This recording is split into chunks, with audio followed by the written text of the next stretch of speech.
صلہ رحمی اللہ تعالیٰ قرآن مجید میں فرماتا ہے، اور اللہ سے ڈرو جس کے نام پر مانگتے ہو اور رشتوں کا لحاظ رکھو۔ صلہ رحمی کے متعلق 7 فرامین مصطفیٰ صلی اللہ علیہ وآلہ وسلم۔ نمبر 1، جو اللہ پاک اور قیامت پر ایمان رکھتا ہے اسے چاہیے کہ صلہ رحمی کرے۔ نمبر 2، قیامت کے دن اللہ پاک کے عرش کے سائے میں 3 قسم کے لوگ ہوں گے، ان میں سے ایک ہے صلہ رحمی کرنے والا۔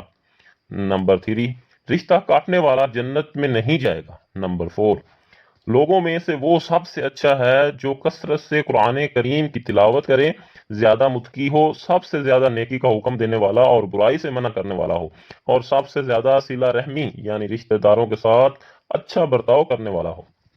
نمبر 5، بے شک افضل ترین صدقہ وہ ہے جو دشمنی چھپانے والے رشتہ دار پر کیا جائے۔ نمبر 6، جس قوم میں قاطع رحم یعنی رشتے داری توڑنے والا ہو، اس قوم پر اللہ پاک کی رحمت کا نزول نہیں ہوتا۔ نمبر 7، جسے یہ پسند ہو کہ اس کے لیے جنت میں محل بنا دیا جائے اور اس کے درجات بلند کیے جائیں، اسے چاہیے کہ جو اس پر ظلم کرے یہ اسے معاف کرے، اور جو اسے محروم کرے یہ اسے عطا کرے، اور جو اس سے قاطع تعلق کرے یہ اس سے ناتا یعنی تعلق جوڑے۔